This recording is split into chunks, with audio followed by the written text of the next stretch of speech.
I'd like to remind everybody that we will be streaming on our YouTube as of now, Mike? Okay, good. Well, welcome everyone.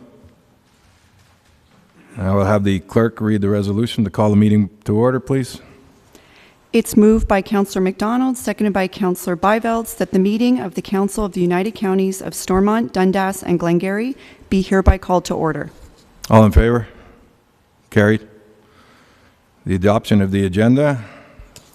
It's moved by Councillor Gardner, seconded by Councillor Williams, that Council approve the agenda.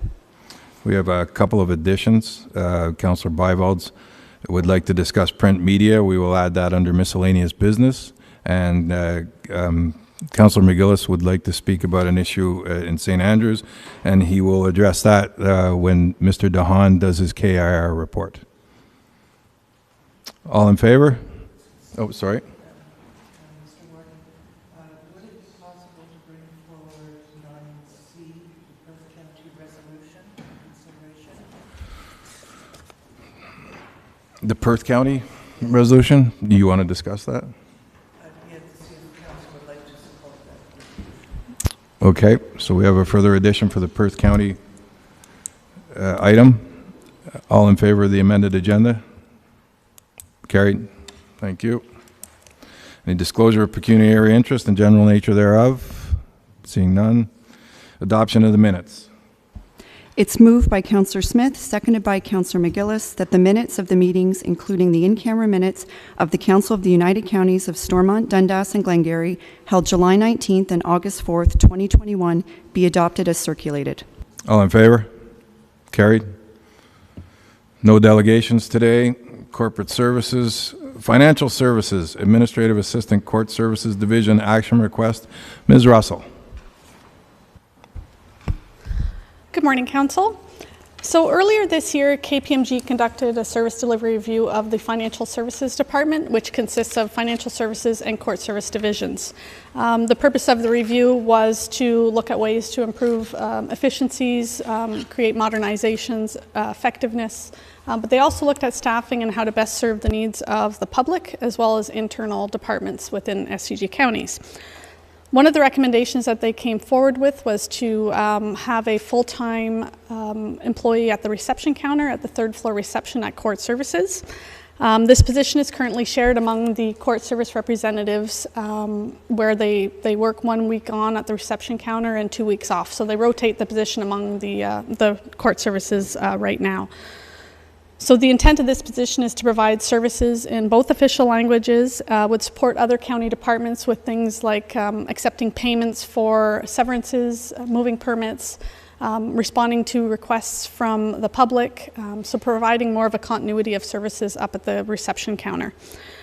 Currently when members of the public come up to the third floor reception, if they have inquiries or requests for other departments such as tourism or planning, we call down to the departments, they come up and serve the customer that way, but the intent of this position is provide continuity of services where the reception can provide responses to customers when they come in, take their payments there, and just provide a better service to people coming into the building.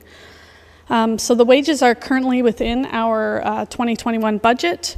This position also falls within the job class existing with the court service representative, so it's in the same job class. And the position is also filling a current vacancy within court services. So, do I have any questions? Thank you. Any comments or concerns? Councillor MacDonald. Again, I always hate to see us making government bigger. I guess my question is, how busy is it at the front? You know, given even during these times, we're seeing more people doing things online and not showing up in person, that the person sitting at the front counter can't continue to do the work that they're doing regularly during the day. You know, would it take up, would being in the front counter take up an hour of their day, 2 hours of their day? I just think it's, again, we just went through this with, adding a lot of positions in IT, and, that's important, given the age that we live in, but I just can't see us moving forward with adding another person that's sitting at a counter that can still do the work that they're that they're asked to do regularly anyways? So this position is not adding to our staffing right now. We had a vacancy just this past couple of months ago, and we were waiting for the service delivery review to make the recommendations so we could best fill the position suited to what the recommendations of the review were. So we're not adding to staffing. We'll have the same amount of staff. Right now the challenge is with court, even though we're not open to the public, with our audio court and very shortly Zoom court, we used to only need one court service representative in the courtroom, but now with the demands of court with operating Zoom, the new functions within the courtroom, we now need 2 people to be in the courtroom. So that takes away from the office administration side, serving the needs of the public when they call in to need service. When we open to the public, we need a person at the reception counter to serve anyone coming in. So essentially that extra body that we would have had in the department is now going into the courtroom during those court days. So it does make a bit of a constraint on the services for that to occur. But essentially this position is just we just kind of retweaked what we already had with the quantity of employees and just are making a dedicated reception person. And the benefit of this is to have this person being more of providing a service need to the whole building, not just for court services. So it alleviates the admin assistants and roads and planning whenever they have to come up and serve that customer, when we could just be doing this at the front counter. So it just saves time. It provides for just an increased level of service that way. Councillor McDonald, you have a follow-up? So in the last 6 months, have we noticed a decline in service here at the counties in that department? I wouldn't say a decline in services during COVID with us not being open to the public. We have had, our manager of court services has been answering the phone, has been picking up where we need to have, extra customer service involvement. But the customer service level hasn't decreased at the counter yet because we don't have anybody coming into the building. For court services in the courtroom, the purpose of improving customer service and to maintain the courtroom appropriately, that's where we have been having 2 people in the courtroom to ensure that customer service doesn't decline. Thank you. Any other comments? Councillor Smith and Councillor Fraser. Thank you. Through you, Warden. I got to concur with Councillor McDonald on this one.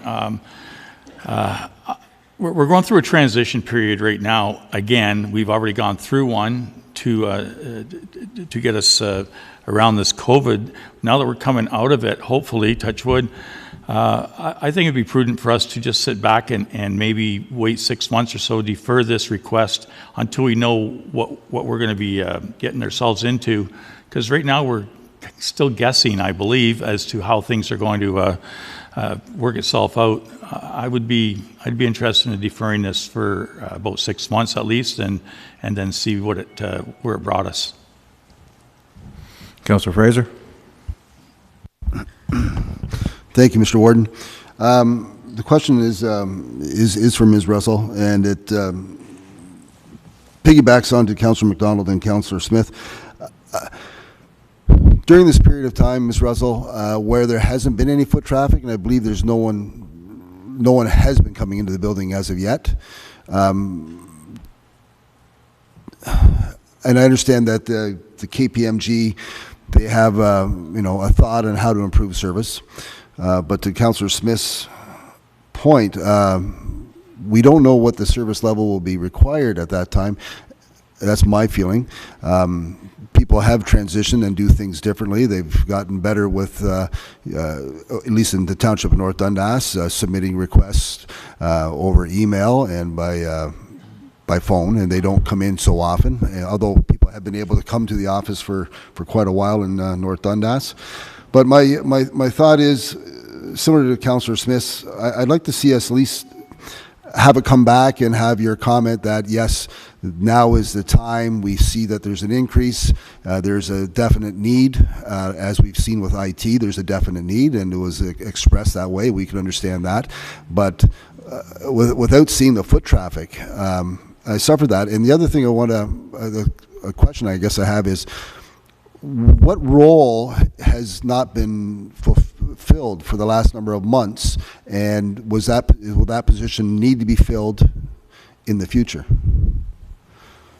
So we do have a vacancy in court services for a court clerk, and that position will need to be filled if this reception is not filled.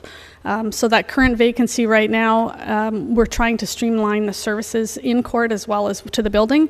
So the functionality that this reception person would be completing are all the, and it's functions that they do right now, but they rotate the position. But this would be just a dedicated position to court services. So they would be taking all the court payments that we receive daily online, over the phone.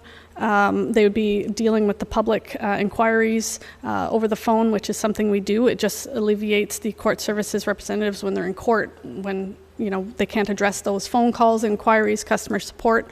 They would be still completing,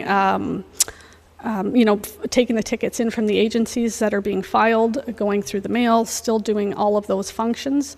It would just be dedicated to that. The only function we'd be taking away is that they wouldn't be going into the courtroom.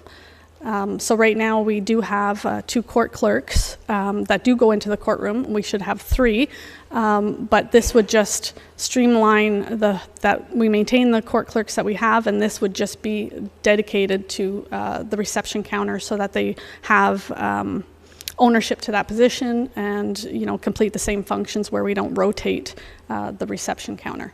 So the functions are still required to be done. They're done by the court service representatives right now, just on a rotational basis.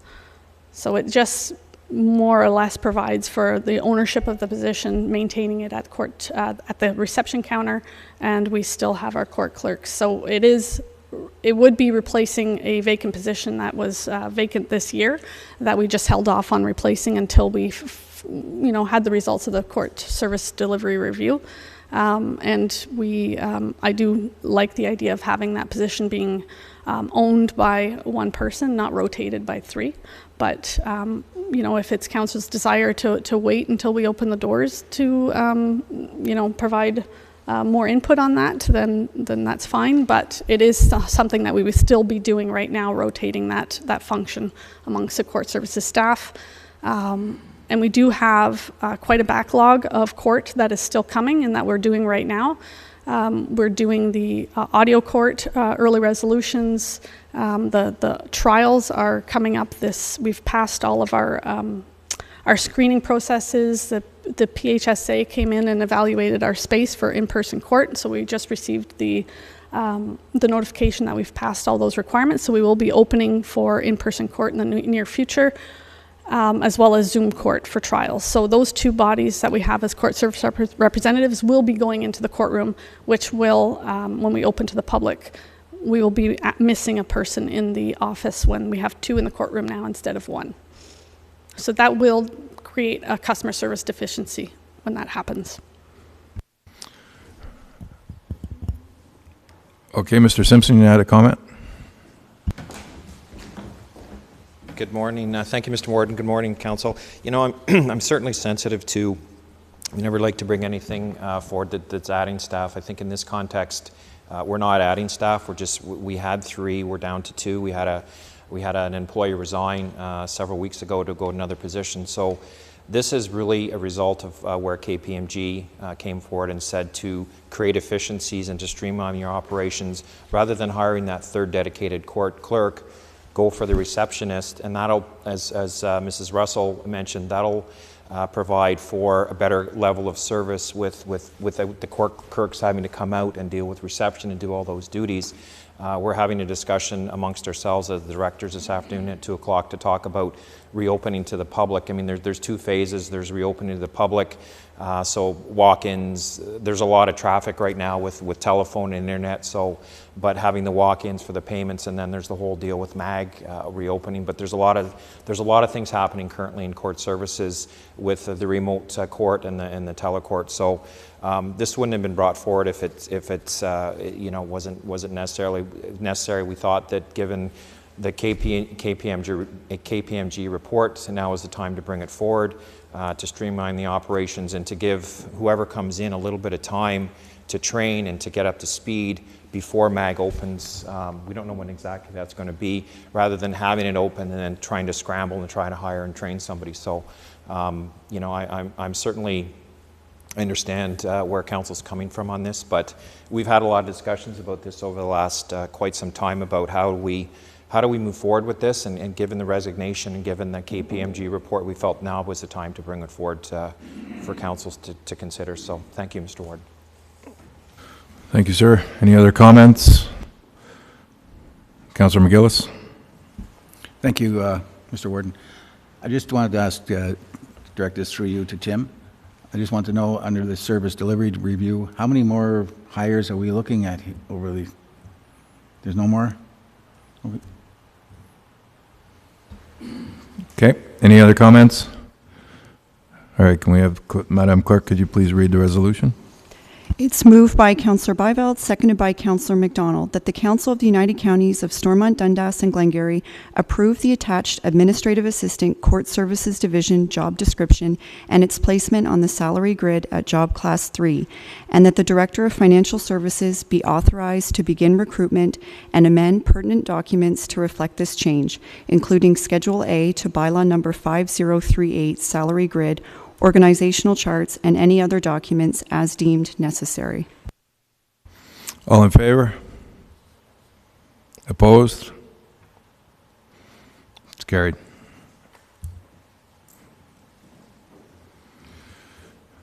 Community planner job description and recruitment process. Mr. Young.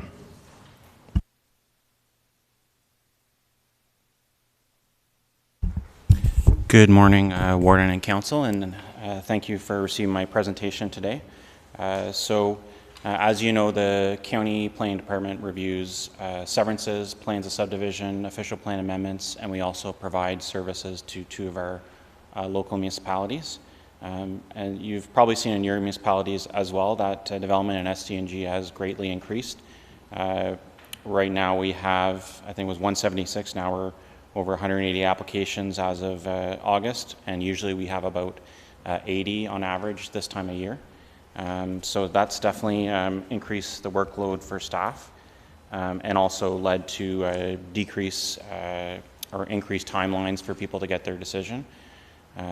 So in addition to that, we are seeing more and more people challenge and contest applications, and just a lot of applications coming in. Last week we reviewed probably more applications just in 1 week than we'd get in where I worked in South Stormont before, than we'd usually get in a whole year. So definitely we have a lot of demand. We are using some professional services to assist with that, but we're recommending a long-term solution through the creation of a community planner position. Not only for severances, subdivisions, which as you've seen has increased quite a lot this year, but as we hopefully resolve the official plan appeal, allow more rural severances in areas that are appropriate. We review the town boundaries for a lot of our municipalities, which are starting to reach their limits, and other projects such as the natural heritage study and planning studies that we'll be undertaking on behalf of the 6 local municipalities. So we're recommending that Council approve this position of community planner, and just note at the end it would be similar to many of our other colleagues in Eastern Ontario counties, which have around 2 to 4 planners in their planning staff, and some of them have approval authority, and some of them just provide services to local municipalities. Since we're doing both, we do recommend that Council approve this position, to meet both the demand and to provide good service to our residents and customers. Thank you. Okay, comments and concerns, Councillor McDonald.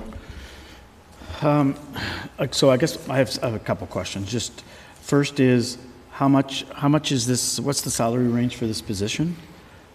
Second, how much do we receive from the Township of South Dundas and Township of North Stormont? And number three, would this, if we were not providing services to these two townships, would we require this position?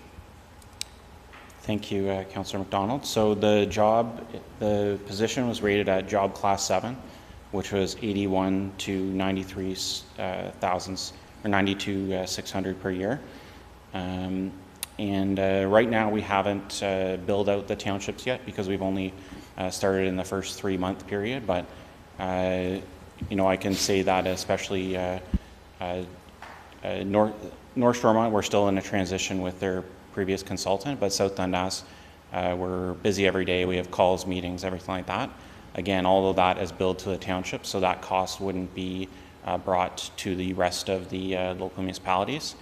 So I don't know until probably later in the year in terms of the total revenue that would bring in, but I can say that we're already, I think, noted 182,000 with some of the other services. We're probably at 205,000 around, and it's only August, so we definitely have increased revenues to match some of the increased demand. The problem is, you know, if people are paying that money, we want to provide that level of service that they should be getting. So that's the severance demand is a big part of it. Planning services is definitely part of our workload as well. Primarily the revenue and that we're receiving, the increased revenue is related to severances though. But definitely there would be a component of that would be billed out to the local municipalities. Any other comments, concerns? Councillor Byvelds, then Councillor Williams.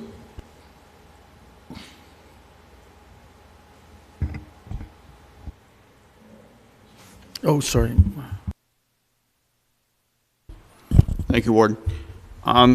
Peter, before I go into my questions and comments, who works in your department, like not specifically, what do you have in your department now for support staff to help you in your day-to-day routine? There's myself, a planning technician, and administrative assistant positions, so three total. Okay, thanks for that. There's no doubt that currently things have certainly come to a head when it comes to residents and developers wanting to do things in SDG, and not only SDG, it seems like province-wide. We started the year with nobody in your position, and I will say this, and no disrespect to the previous director, he knows full well what I said before. I fully respect what you've done to bring our services to where they need to be. However, we're going from nothing to now potentially 2 is quite a growth rate. The challenge I would at least put on the table is that, you know, as much as we've accelerated a lot and we've done a lot of work and potentially could do more, I'm not saying we're not. We could be in a wave where if things go the wrong way or something happens, everything goes in cycles. This is a high cycle, it may come back down, and then there's possibility you don't have enough work anymore for this person. So my suggestion is that we, instead of putting the person on salary right away, and part of the employment sphere here is to look at a 1-year contract, see how things go for a year. If after a year everything is looking like this is normal, we got to have it, then I suggest we go to employment and make it full-time position and keep that position within the counties. I will say this, from a point of view from municipality of South Dundas, we we were sorely lacking in planning services. We did try to hire someone. It wasn't like we didn't want to hire anybody. We just couldn't find the right person to do the job. Peter has done an excellent job in supporting our staff in municipality to get things done. I'm glad that he's working with them, and we certainly will pay our fair share in his salary and his work on what he does. There's no freeloading here. It's stuff that all of a sudden we have to do too, and as I said, appreciate the work. But my suggestion is look at a one-year contract and then go from there, knowing that putting that out there could be a hard sell to potential employees. But that's where I would start, and then go from there. Thank you.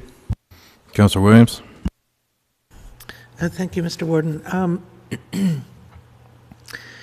I don't mind the idea of a one-year contract either, given I agree, you know, the ebb and flow of these things.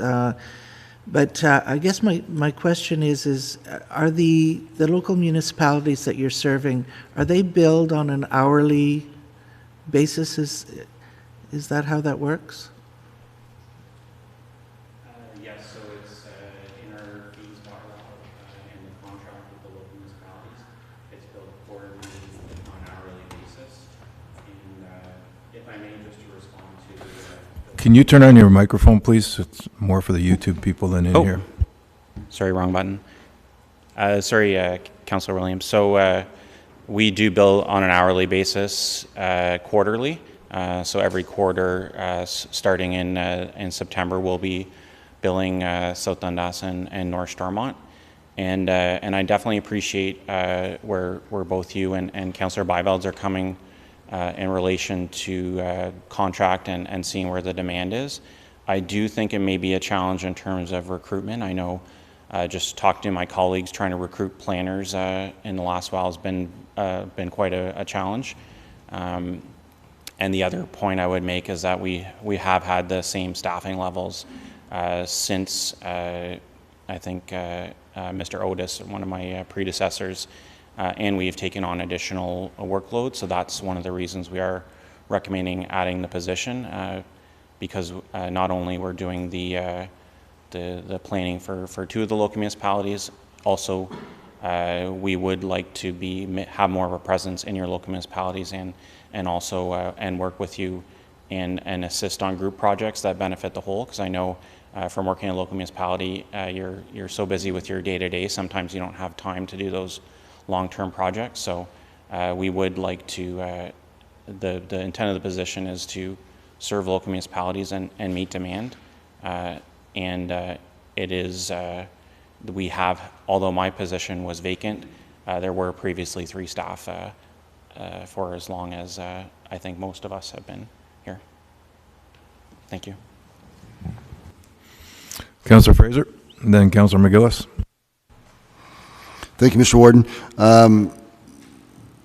I don't disagree that there's been an increase in demand for planning and building and the like.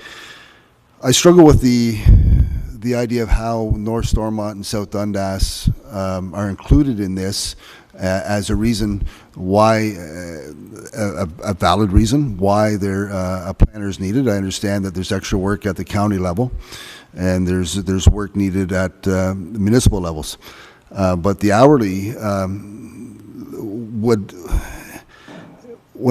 if things slow down, as they may, and the employee who's not, let's say he's not on contract for a year, he's not a full-time employee, and things slow down, and if South Dundas doesn't require the services and North Stormont do not require the services as much, then the burden falls on the other municipalities that don't require the services and never did.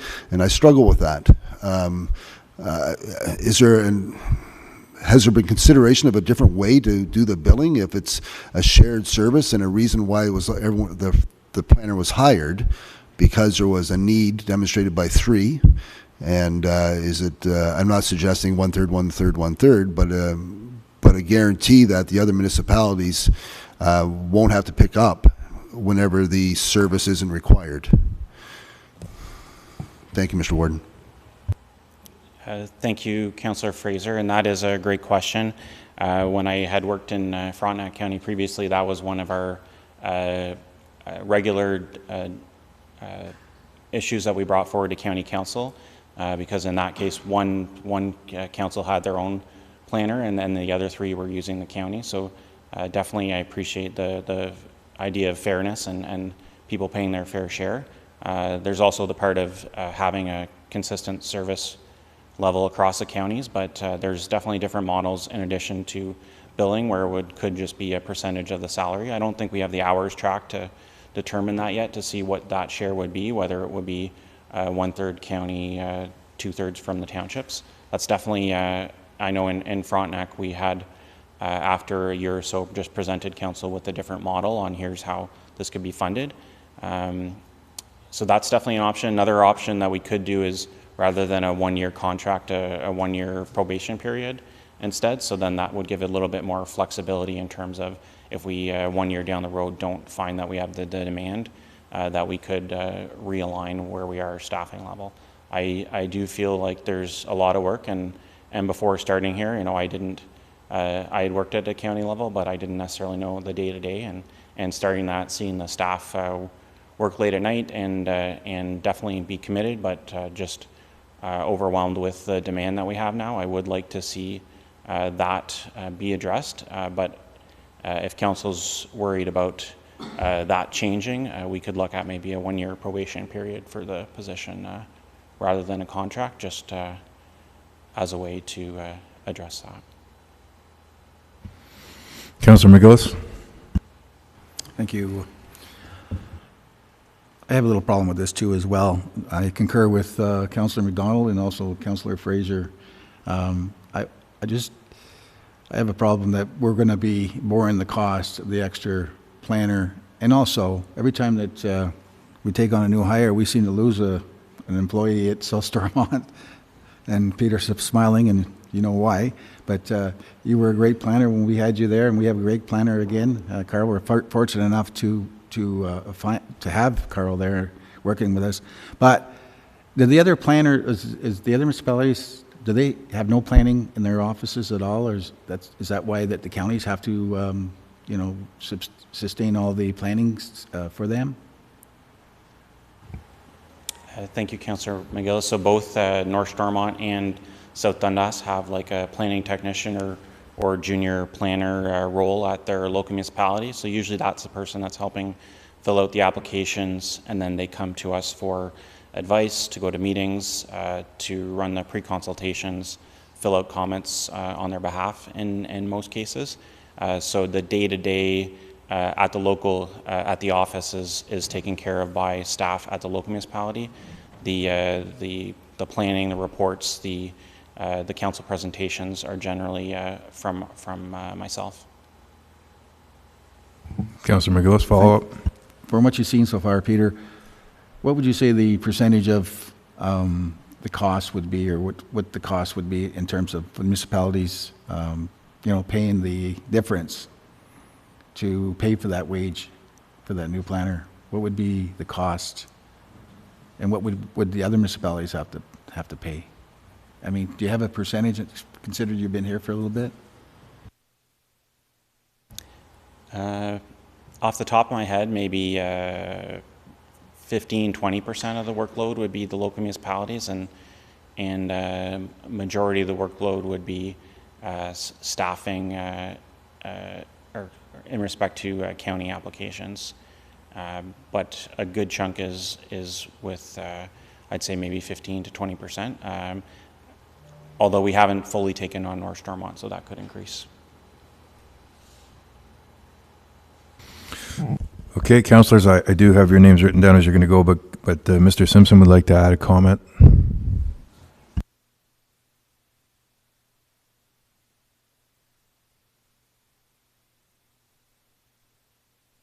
Okay.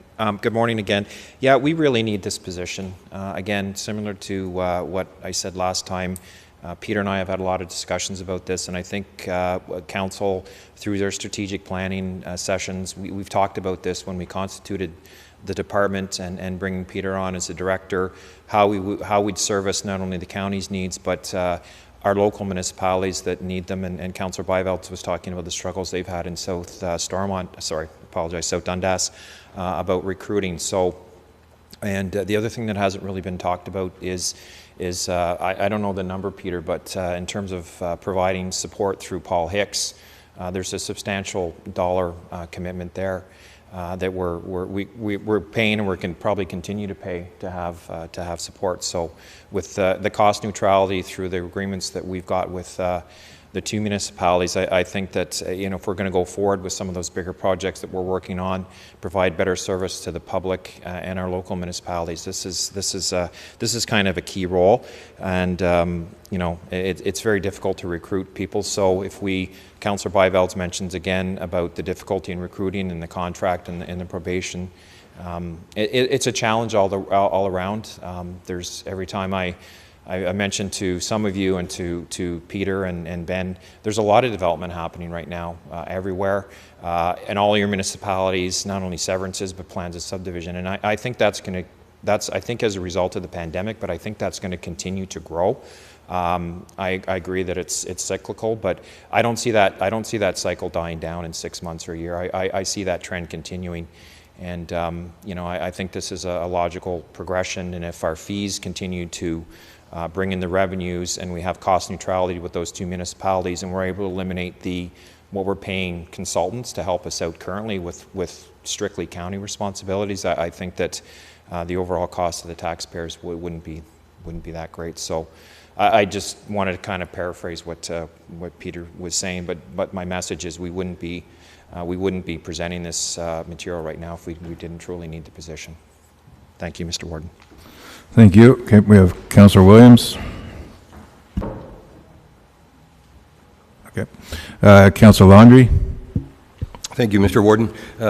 I'm kind of on the fence. I see both sides of what we're attaining here, or trying to attain. But as far as North Stormont, when the first outreach to look at the county looking for a planner, there was discussion. We had no planners at all. Having discussion where I was looking at someone through the counties, but would actually spend a day or a time in the municipality to meet the needs of our residents and have somebody in-house to discuss it. So we've gone ahead and hired, after the first outreach where we weren't successful, we hired a junior planner, which he's dealing with the Committee of Adjustment. All goes through him. He does all the presentation. The basic severance, I believe, can be dealt with as far as what our needs at the township is.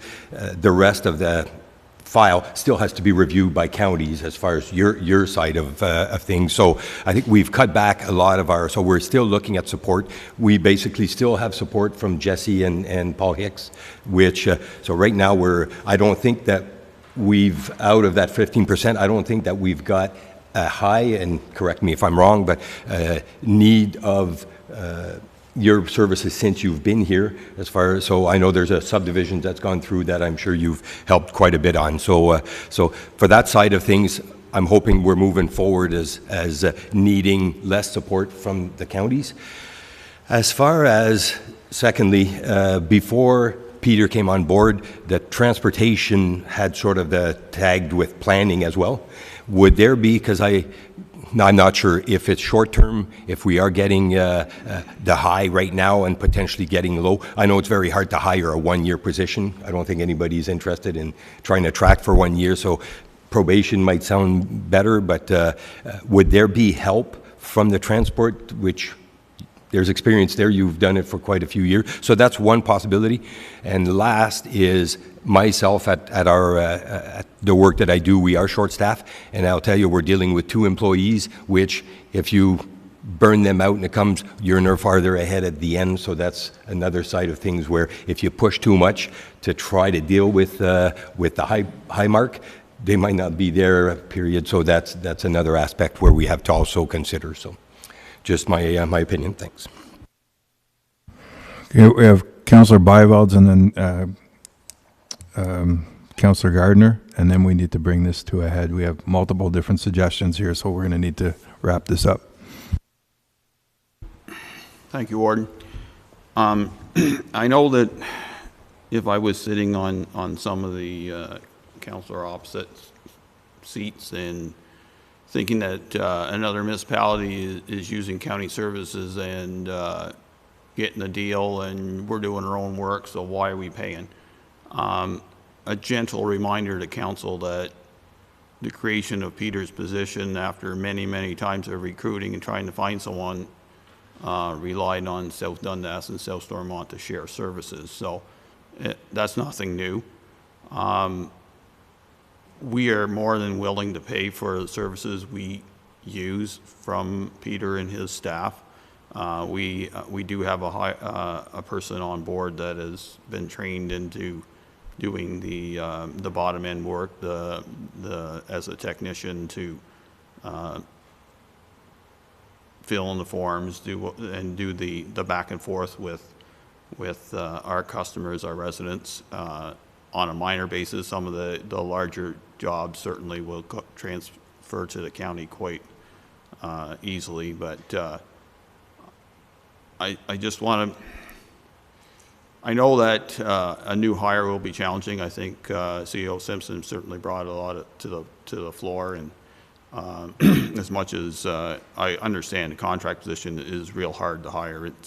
I'm not a big fan of contracts, but I'm also tend to be hesitant that once a person is on board, it's real hard to let them go even if you run out of work. But I will suggest this, that if the person is no longer required at the counties, that by then South Dundas will probably need a position anyway. We're not actively looking. We're happy with what we've got. We're willing to pay the fair share and drive on. If we ever grow to the point we really need a planner there, I'm sure that there's going to be some suggestions from Peter and his staff that we should hire someone. It is challenging. As lower tier municipalities, we don't have a lot of dollars, so if you want to pay someone a lot of dollars, then you end up having to justify that to your residents, and we weren't at that point. Will we get there? Maybe someday, but anyway, I think I'm willing to support the planner position from a county point position, as with that idea of probation. But as I said, there might be an out here where South Dundas would take that person on if worse comes to worse. It's just ideas. Thank you. Councillor Gardner, we'll give you the final comment. Thanks, Warden Armstrong. Peter, just some clarification, because I'm back and forth on this as well. If this position is approved, will it reduce your requirement for the consultants? Like, is there going to be some back and forth with that? Yes, thank you, Councillor Gardner. We would discontinue. I mean, there will be, of course, special projects where consultants are involved, but we would discontinue the ongoing support. We may need some assistance in relation to the official plan, but I've been taking a lot of that on now myself as well. So in terms of the day-to-day and having a consultant, we would discontinue that for sure. Okay, so we originally have a resolution that speaks to to Peter's report. I hear suggestions from people on the fence that we would like to maybe have a deeper cost analysis, or we have a suggestion of having one of two things: hiring a person on a one-year contract or on a one-year probation basis. So can we get some consensus as to which resolution we should be going with? I'll start with the original resolution, just hiring the person outright. Can we get a consensus on wanting to read that resolution? Okay. Okay. We just want to call the original resolution and see where we're at, or does Councillor Byvelds? Thank you, Warden. I would propose amendment to the resolution, but I think the clerk should read it first, and then we can go on from there, please. Sure. I'll read the original resolution in Peter's report. I have it moved here by Councillor Williams, seconded by Councillor Smith, that the Council of the United Counties of Stormont, Dundas, and Glengarry approve the attached job description and salary classification job class for the position of community planner, and that Council authorize the commitments of the recruitment process for an individual to assume this position, and that the County Organizational Chart, Schedule A to Bylaw Number 5038, a bylaw to set remuneration for non-union staff, and any other relevant documents be amended to reflect the above changes. All in favor?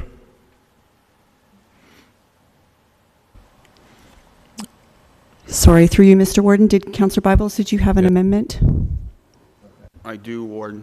I'd like to amend it that we look at a one-year probation on this position, please. Or Through you. seconder. Yeah, is there a seconder for the amendment?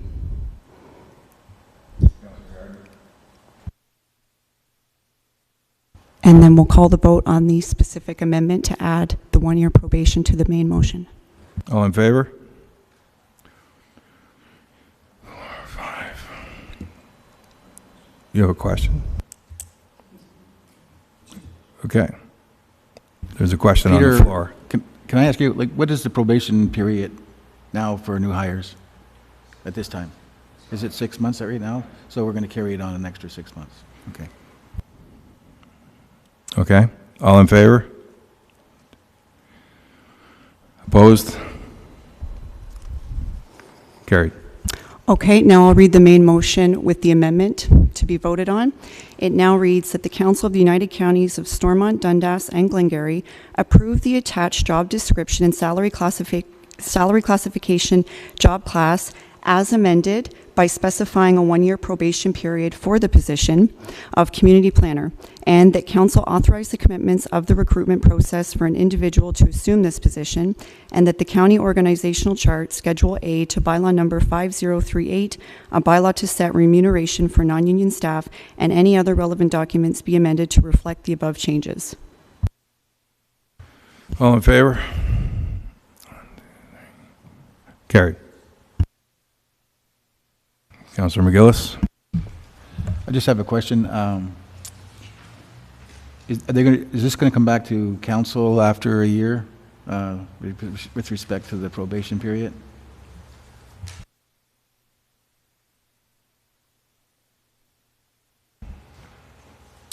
Thank you, Councillor McGillis. So definitely we can report back to council and also provide some of the statistics from the planning services for the local municipalities as well. I think, Mr. Young, given the discussion, it would probably behoove us to give a better cost analysis with some of the questions that were asked here, so that in that one-year period, this council can decide as well if they still feel in the same manner. Thank you, sir. All right, we'll move on to bylaws. ICIP funding with the Warden's House. Mr. DeHaan. The motion's moved by Councillor McDonald, seconded by Councillor Gardner, that bylaw number 5308, being a bylaw to authorize a transfer payment agreement between the United Counties of Stormont, Dundas, and Glengarry, and Her Majesty the Queen and Right of the Province of Ontario, as represented by the Minister of Agriculture, Food, and Rural Affairs, be read and passed in open council, signed and sealed. Thank you. I'll do an update on the progress of the work out there, but this is just really the formality of getting the money into our hands for the offsetting the costs of the repairs to the Warden's House. Questions, comments? Seeing none, we heard the question. All in favor? Opposed? Passed. South Glengarry and Rogers VOIP agreements. It's moved by Councillor Williams, seconded by Councillor McDonald, that bylaw number 5309, being a bylaw to authorize an agreement between the United Counties of Stormont, Dundas, and Glengarry and Rogers Communications Canada Incorporated to provide voice over IP services be read and passed in open council, signed and sealed, and that bylaw number 5310, being a bylaw authorizing a voice over IP agreement between the United Counties of Stormont, Dundas, and Glengarry and the Township of South Glengarry be read and passed in open council, signed and sealed. Mr. St. Onge. Thank you, Mr. Warden. Good morning, Council. So County IT is currently involved with the Township of South Glengarry to implement a new telephone system at their admin and other buildings. We're at the point now where internally they make phone calls on the new system, but externally they're still using the old Bell copper lines. So we are moving ahead with implementing VoIP over IP for calls outside the building. And we're able to leverage our existing connection at the county to reduce cost for the Township of the South Glengarry. So the first agreement with Rogers, since we are the Rogers customer, we have to enter an agreement with them for additional capacity. but being for the sole benefit of the Township of South Glengarry. The second agreement is to ensure that they abide by the same terms and conditions we are bound to, and to ensure that we get reimbursed for the service. Thank you. Thank you, sir. Any comments, concerns? Seeing none, we heard the question. All in favor? Carried. Thank you. We will move on to the consent agenda. It's moved by Councillor Smith, seconded by Councillor Byvelds, that all items listed under the consent agenda section of the agenda be approved as recommended. Councillor Williams, you wanted to speak to C, the Perth County resolution? Yes, thank you, Mr. Warden. I was talking to our treasurer earlier, and I'm just wondering if you have any thoughts on, because I know that there are some issues with MPEC, certainly in our treasury on the local level, identified some of these same issues, and if we have some of these same concerns at the county level, perhaps council would like to consider supporting this motion. Do you have any comments? I'm sorry, I'm kind of putting you on the spot there.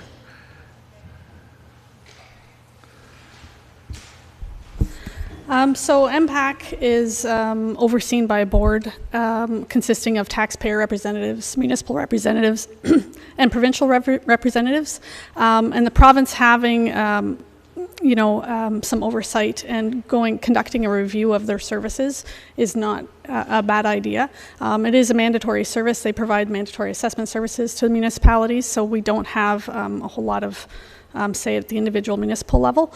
So having this provincial review to look at their services, their performance for oversight and accountability is a very good idea, and I would definitely support having that review completed by the province.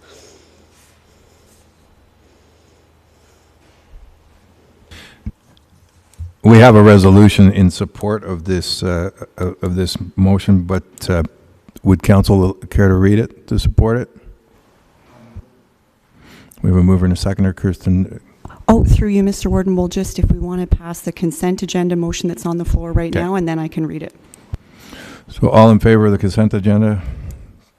Carried. And now we have Councillor McDonald moving the next motion and Councillor Gardner seconding. So it's moved by Councillor McDonald, seconded by Councillor Gardner, that the United Counties of Stormont, Dundas, and Glengarry supports the County of Perth's resolution regarding the Municipal Property Assessment Corporation, and that a copy of this resolution of support be distributed to MPP Jim McDonnell, the Honourable Steve Clark, Minister of Municipal Affairs and Housing, and all local municipalities within Stormont, Dundas, and Glengarry. All in favor? Carried. Boards and committees. I'll give you the little warden's report. I have attended most recently the Long Sault roundabout donation of the canoe and the recognition of the anchor. It's certainly a beautiful sight. It was a great day. Got to meet the gentleman who that was Mr. Laflèche that donated the canoe, and Mr. Pommier who donated the anchor. It's a great beacon at that roundabout. Attended the Morrisburg roundabout sod turning, which was very exciting. I went down there just the other day on my way to Long Sault. Work is coming along. It's going to make for a great drive and for all the local people, as well as was pointed out by Councillor Byvelds. The clerk and myself were, the CAO and myself were at AMO for the Monday, Tuesday, Wednesday. We had two delegations with the Ministry of Municipal Affairs and Housing, with PA McDonnell on the RIP, or the CIP, and the OP, and made our concerns known and pled our case again. And then we had a third one with Sam Oosterhoff as the PA for Minister Lecce to speak on our education committee. I spoke, the CAO spoke, and Councillor Gardner, being the chair of that committee, spoke. We obviously, because council hasn't seen the report yet either, it's not complete. We didn't present the report, but what we did do was point out that was the 7th time that the County Council had been before a Minister of Education, also including Mr. Oosterhoff himself, and that we needed to be heard, and that we were very strongly requesting an actual meeting with the minister so that we could present what the committee will finally come up with, and that we are seeking a solution or some improvements to rural education that are good for all of Ontario, not just ourselves, and that we're just tired of waiting and we need to be heard. As all of you have attended delegations like that, it's not like we got an ironclad promise that we would get a meeting, but I do believe that we were heard, and there was as close to an offer to have a meeting as you would get in something like that. They are supposed to get back to us. The CAO will be following up if we don't get heard in the next couple of weeks, so we'll keep everybody informed as that goes on. We also, Councillor Gardner also pointed out the difficulties that the committee is having getting some information from some of the school boards. They did say that they would look into it once we provide the specific questions that they are not answering, which will be done if it hasn't been done already. So, I mean, I can't say it was the most productive meeting, but as those meetings go, again, as all of you have attended them, it was substantial. Myself and Councillor McDonald and the CAO and Councillor Fraser attended the golf tournament. I loosely say that Councillor McDonald attended it, but he was in one of the carts. He didn't entirely embarrass this council, but I wouldn't say he didn't entirely not embarrass this council at certain points. But it was a good day. The Warden Sarrazin, it seems it's my first chance to meet him. He's quite an affable gentleman. He's also running provincially at this point, and so he's got a lot on his plate. But it was nice. I will say it was nice to have a little bit of normalcy in that something was opening up, be it golf or whatever. But there was a lot of people from different places all together, socially distanced, following the protocols, but still out acting like normal people. So it was a nice day all around. Anyway, moving on to the rest. Councillor Byvalds, anything on the shared services? No, Mr. Warden, Council. Haven't heard any date. I'm going to look over to CAO and. Okay. We do need to meet, I think. So I'll leave it up to the CAO. Thank you. Yes, and they are. Well, any indications are that we're supposed to meet in September, but again, no one said anything about a date. I have spoken with Mayor Grant. We all agree that it's imperative that we meet, but nobody seems to be coming up with a number. So hopefully that will be very soon. The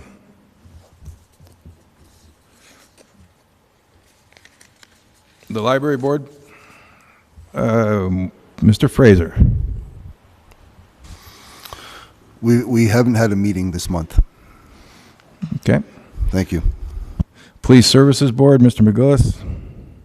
Well, thank you. We haven't had a meeting. We have one scheduled for, I think, September the 16th, and we'll be talking about traffic speeding on our municipal roads again. I know that, just wanted to say that if any councillors have anything they want me to bring up, please just send me an email and I'll be happy to forward your concerns. Eastern Ontario Health Unit, Councillor Williams. We haven't had a meeting. I believe there's one this week. Okay. Councillor Byvalds, Glen Stordon Lodge. No meeting, sir. Okay. Cornwall and Area Housing, Councillor Smith. Next meeting today. Okay. St. Lawrence River Institute, Councillor Gardner. There's one coming up in September. Okay. Raisin River South Nation Source Water Protection, Councillor Williams. Algonquin Land Claim, Councillor Fraser, I'll give you 10 minutes. Well, quite like all the other committees, there was no meeting. Eastern Ontario Agri-Food Network, Councillor Williams. Thank you, Mr. Warden. We have a meeting in September. However, I do believe that the executive director, Tom Manley, was notified by the clerk that they will be required to come and present to council. I think, Kim, it's in October. Is that correct? Yes, the October council meeting. And so at that meeting in October, as you know, Council supported the Eastern Ontario Agri-Food Network with $25,000 a year for up to 3 years of support, pending the outline of deliverables relating to the work that's being done in SDG on the local food aspect. And so the executive director will be coming and making a report, and anything that individual councillors would like to see addressed in that report, any particular deliverables that are meaningful to you and your municipalities, please let me know, and I would be happy to pass those expectations on so that we can, the report that is delivered actually answers all of the questions of county councillors. So please feel free to email me. Thanks. Thank you. Regional Emergency Response Counselor, Counselor Williams. Okay, thank you. Key information, financial services, budget meeting dates. Ms. Russell.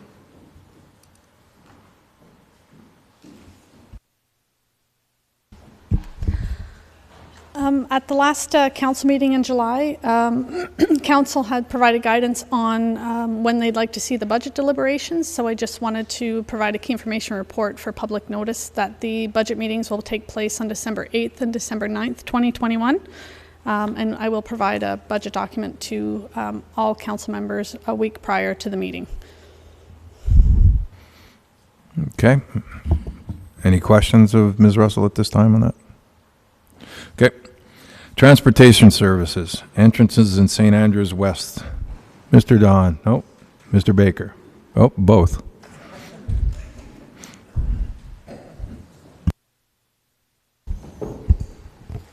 Morning, Council. Here this morning as a result of discussions with Councillor McGillis to elaborate on the process used to administer existing driveways to the county right-of-way. So as mentioned in the report and numerous times around the table, the primary objective of access control to the right-of-way is to provide safe and orderly access to private properties from the county road. This process is administered through the county bylaw, which was passed in 2017. And this is what really has the tools and specifies what is permitted for access to properties. So deals with width of entranceways, number of entranceways to a properties, etc. So residential entrance, you're allowed one entrance, it's 5 meters wide. Farm and agriculturals are allowed a 6 meter wide entrance for larger machinery, and numerous entrances if required, one for the farm, one for the field, etc., but it's got to be demonstrated. Commercial access is done through the Ministry of Transportation's commercial access standards. So even though we have the bylaw in place to regulate entrance installations, there are of course many either unpermitted or extra entrances that have been put in, whether on purpose, whether it was someone putting an extra entrance in, a little bit of widening that's slowly crept over time, or sometimes it's just multiple farm fields that were 5 or 6 several small fields that then merged into one large field, and there's 6 or 7 entrances that are no longer needed. The county, as you may be aware, we don't have an enforcement division to go through, and it's not prudent to be incurring an expense to go and remove entrances that are not permitted just on the one-off. That being said, anything that's existing in place right now, it's not that it's, the term grandfathered in gets thrown around. It's not that they're grandfathered in, but it's more, if you picture in line with kind of the building code, it's an existing non-conforming access. And there's several tools or processes that go through our department where we have the opportunity to clean up these access ways. So whether someone's applying for a severance, there could be some conditions that there's removals or reconfigurations of their existing access. But more to the point today of today's conversation, it's during our ditching programs or reconstruction through any section of road where the existing entrances are stipulated to be reinstated to today's standards. And that's both size and number. So there are a couple examples in the report. You'll see there was a large-scale ditching program through Chrysler last year. where we encountered several extra wide entrances that have been reinstated to today's specifications, and I believe it's a very good final product that's been left there. And also in the report, if you look, there are some specific diagrams as to the one resident in question that kind of spurred this report. You'll see a picture of the existing as well as diagram of the proposed, which we do believe provides safe and efficient access to that property. In that section of road as well, there are several properties where there are more than one entrance, commonly referred to as the horseshoe. And I have actually been contacted by one of those residents last week looking to discuss their property and mentioned, I was under the impression when I built my house in '59 that this was permitted and it would be, that grandfathered term comes in again. Resident, after discussing was fully aware and understood, the rules change sometimes. He was very accepting of that, understood the reasoning behind the process. His main concern was that, I get it, it's safety, and if that's for me, but he was concerned with the word on the street out there that maybe he was being treated unfairly, and he was happy to hear that, no, our plan is to enforce this policy uniformly across all properties. Everyone gets fair and equal treatment. So if there's any questions in specific to either the administration of the policy or the entrances referenced in the report, I'd gladly address them. Okay, we have Councillor Landry, then Councillor McGillis. Thank you, Mr. Warden. I'll jump in here before Councillor McGillis does.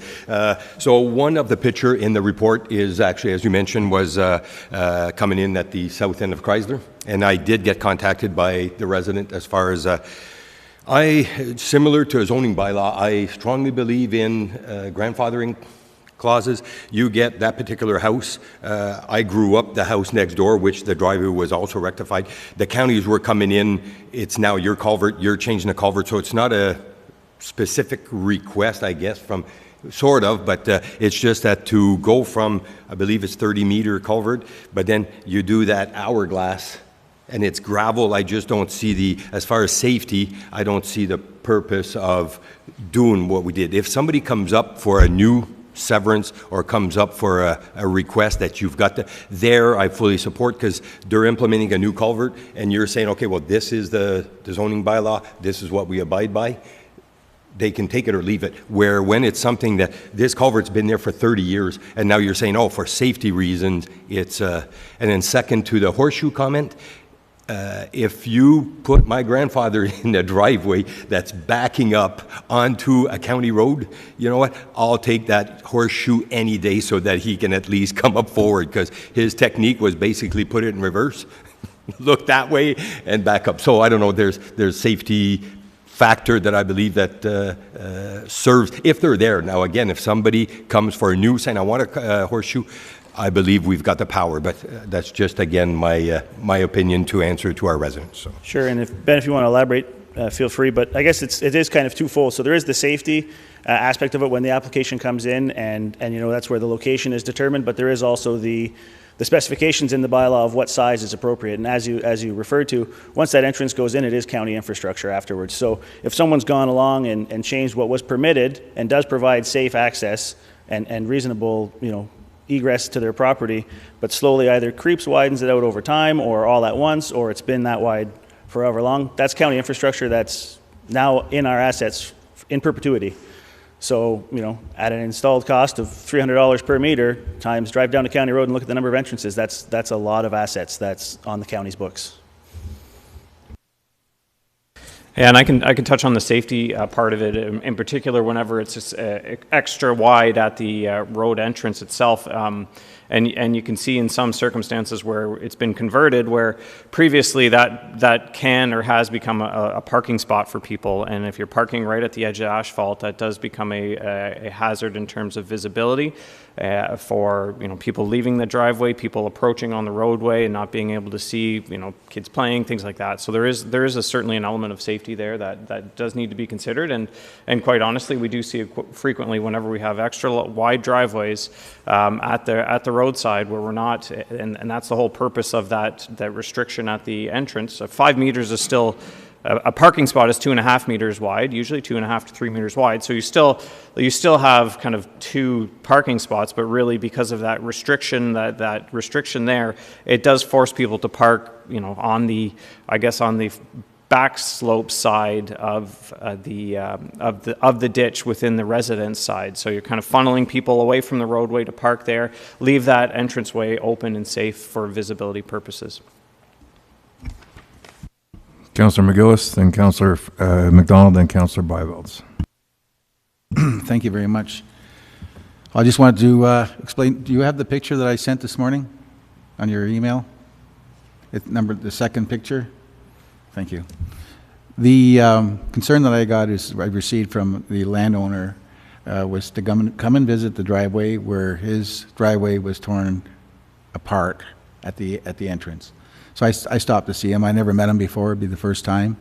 He was a very kind, nice gentleman, and he was very upset at the fact that now he made something safe unsafe. Now, you can see the tracks. If you look at the picture that I sent you, you can see the tracks where he was trying to back up. There's no way, if you leave the driveway the way you want to leave it, in terms of what the bylaw says, you'll be able to back in there safely. So it is not safe. There has been no incidences regarding unsafe actions because of the width of the driveway that was existing.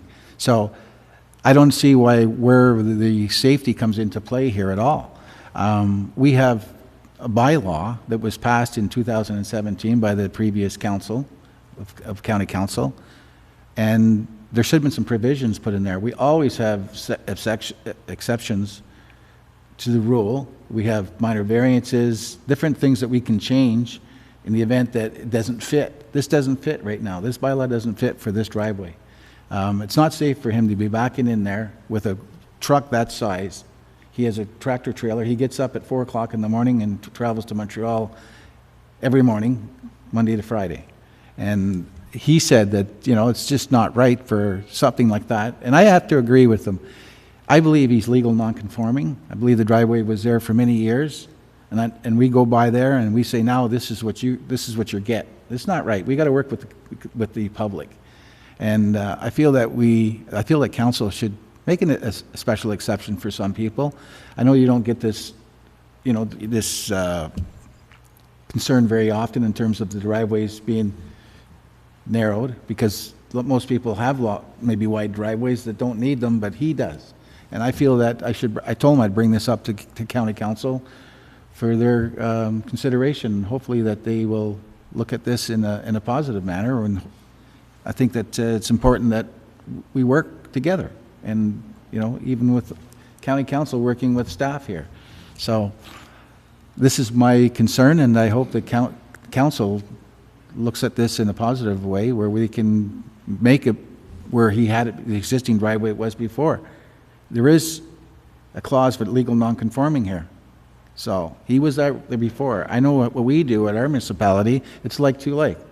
We go by a driveway. If we're working on a road, reconstructing, we make sure that the laneway's where it was, because what you're doing is making it unsafe for people in the winter that probably might drive off this driveway. You can see how deep the ditch will be after the driveway is repaired, and not being there that often, knowing that the existing driveway was this, now it's not. So I don't think that we should be that hard on people that we can't, make the provisions that are needed for people, especially in this issue, this consideration. Yeah, sure. If I may just address a couple of those points, I guess. First, on the topic of the legal non-conforming, yes, that is how it exists today. And again, if you want to make some comparisons, sure, it's okay to keep it that way. Same as your 200-year-old farmhouse has got whatever electrical system it has in it, but it's non-conforming. As soon as you start making modifications to that system, you've got to bring things up to the current standard, and that's exactly what we're trying to apply here. As far as access to the roadway, we have run templates on this property from the road. They're a very conservative template, and they do demonstrate that this is a possible maneuver with that vehicle. There's the whole road able to be used to align and back into that property. So we've double checked that, and as far as space is concerned, it is a possible maneuver. And Thirdly, as you mentioned, yes, there is a tool in the bylaw that council can make exceptions to the policy if they want, but staff is adhering to the policy as written in the bylaw right now. So, Yeah, Councillor McDonald. I'll come back to you, Councillor McDonald. So, unfortunately, I disagree with what you're saying. I don't think the taxpayer should be on the hook for someone that is doing something that we didn't do originally. Secondly, I see lots of places on County Road 34 in North Glengarry that have smaller entrances that I see trucks backing into all the time. And thirdly, I think this is a residential property, and having a big tractor trailer on a residential property isn't what I would like to be living beside. But having said that, I think that Trevor's exactly right with what he just said, that things are legal non-conforming until the point when we start to make changes. And when we start to make changes, we need to conform to the bylaws. And we have one instance here. We could have 30 or 40 more of these instances come up when we're doing roads, and I disagree completely with changing it. Thank you. Councillor Byvelds. Thank you, Warden. I'm going to take the opposite tack of Councillor McDonald. I think I will support Councillor McGillis on this. I think we need to consider grandfathering. If there was a series of incidents with specific driveways that you can show to me, understanding what the director said concerning safety, you need to show them, because for us to take away something that somebody's had for a long time, I don't believe is correct. There's safety both ways. A wide driveway gives you safety backing out, gives you also the access of maybe doing a U-turn and deal with getting in and out, notwithstanding the tractor trailer that's within here now. My driveway at my house, no, it's South Dundas, but it was put well beyond before in Matilda time, is a significantly wide driveway. It's at least 30 to 40 feet. When they redid the road, I got a new culvert. Nobody questioned it. Not saying the county should question it, but I think that you're nitpicking on something that it's not like you're doing this everywhere. I think we could have I can think about discussion you're going to have on farm, because farm could be a bit wider, but to take the county, to take the tack that now this is a county asset and it's going to cost us money, is the county's own fault. The county's the only municipality in SDG that owns culverts that somebody else put in. That you can get rid of that. You can do that tomorrow. But notwithstanding that, I do believe that if you're going to reinstate roads like this and somebody's had a wider culvert, doing what you're going to do here now, like the gravel on the edge, you narrow the throat. I see hazards in maintenance. I see hazard in the winter. I don't see the safety aspect that is that critical that we need to not go back to what people had before. That's my tact. I think I do believe, and if you're going to do that, and you mentioned about being very specific in addresses, no, I think it's countywide. Everybody gets what they had. The county owned it when you took it out. The county can put back what they put back. That's the way you want to look at it. But I believe that we should do a lot more grandfathering in road, especially road reconstruction that we're taking in and out. I think that's fair. Now, I will support the counties on new, but you got to keep in mind that people have gotten used to what they've gotten used to, and you're going to change an aspect that, from their point of view, can be a safety hazard. Sure thing. Just to address those two comments, or two of those points, just to clarify, we aren't nitpicking. We are applying this policy equally across all properties, whether it's on this reconstruction project or any ditching projects we do throughout the county. And not only is it a narrowing of if someone's too wide, but if we're coming up to someone who's not in standard for a too narrow of a laneway, they're also getting the 5-meter lane. So what we're doing is bringing everything into compliance with the bylaw, not just narrowing things up. If I may too, just from an administrative point of view, having those standards apply for a ditching job or road job, it creates some efficiencies as well. And I appreciate there's costs, and I totally respect what I'm hearing from council. But don't forget, like when we're doing a ditching job, like we with standard sizes, we then have standard orders of pipes, and our inventories are based on all of these things. So if we're all of a sudden going to these weird sizes of driveways to maintain what has been there before, because sometimes it's, as Mr. Baker has mentioned, it's, people have added on, and it's not in a, deceitful way. They've added onto their driveway. No one paid attention after the patrol had happened, and it kind of stayed there. And 20 years later, it's still there, but it's this weird kind of conjoined pieces of pipe that do become some challenge for us to be able to start like, okay, this civic address here, we need this, and this, because we got to join them all together to match up to what's there now, where we can be very standard and very calculating in terms of how we manage these projects that we're doing, because this isn't just like, the St. Andrews is a big project, don't get me wrong, but we're doing ditching all throughout the county, and so there's the incrementally, if we start messing with how we're reinstating driveways, it does create some administrative effort on our end, and that's fine if that's council's direction, but like we got to recognize those things, that the impacts of all of these things have on how we do our work. Councillor McGillis, then Councillor Laundrie. Well, to what Councillor McDonald said, like how many requests have approached you all through that intersection, or not the intersection, but the road that's being reconstructed? Like this, how many? Not for, like you said, there's going to be like 40 more or whatever you mentioned. Yeah, I know. I'm just saying. Okay, over the years, all over the counties, how many requests do you have in this particular situation? I never heard of any. But that said, no neighbors are complaining about the truck being there. They're happy with it. So you may not be, but they are. I don't have an actual count of the number of requests. As we go through these projects, like I mentioned, ditching projects or reconstruction projects, the process is explained to the resident on site. We'll meet again on site, and most times they're understanding of they need to follow the rules, and they get what they get back reinstated per the policy. There is the rare occasion where it gets brought up to the county table like this. Councillor Laundrie. Thank you, Mr. Warden. So I fully support the grandfather clause, but my question is, and Trevor, you made notion, I think Ben too, there's a cost attached to that, and I believe, like if you look at the driveway, the picture from Councillor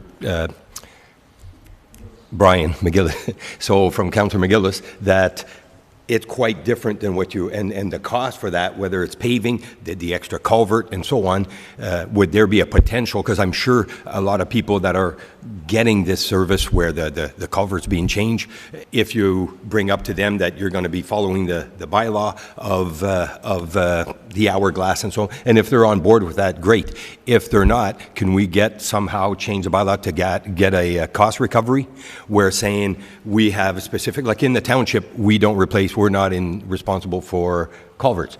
Counties are. So if you look at, I don't know how many culverts you have in the counties, but it's a big financial aspect if you're changing them, and every time potentially you could be going wider, more asphalt, more gravel, more material. So again, we go to abide by a bylaw with grandfather, so not just anybody wanting to widen their culvert, that doesn't apply, but the grandfather clause where they've had it for 40 years, and if they're willing, we're going to bring it to spec. If they're willing to get somehow a cost recovery for those people, I don't know if it's something that could be looked at, or potentially maybe get your comment on that, Trevor.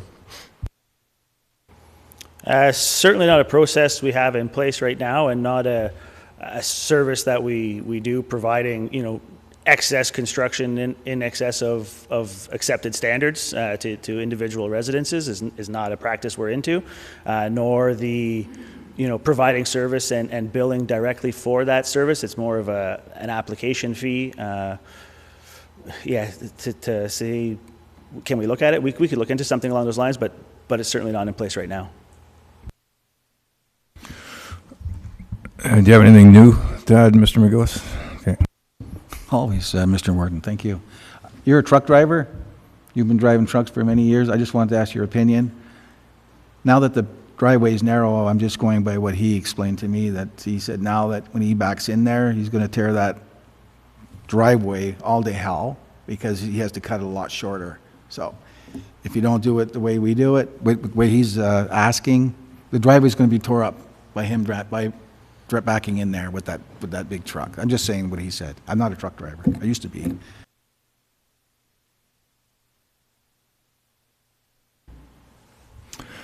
He did ask for my opinion. I will give it, but I will give the caveat just in case just for the homeowner, in that I'm not a rodeo truck driver. I'm certainly an average truck driver. We have some parallels. I go to Montreal, or had been going to Montreal almost every day for 30 years.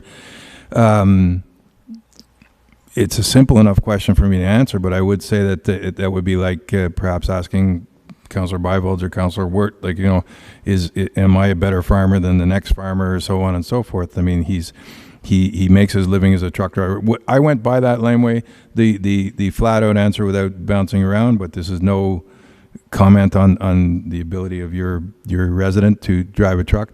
I honestly would have no problem at all putting a 53-foot trailer in that back of that truck with in that laneway without going on the gravel. I don't actually understand why the marks are on the gravel, in my opinion, but that's like two old guys at an old timers hockey game talking about who was better. You know what I mean?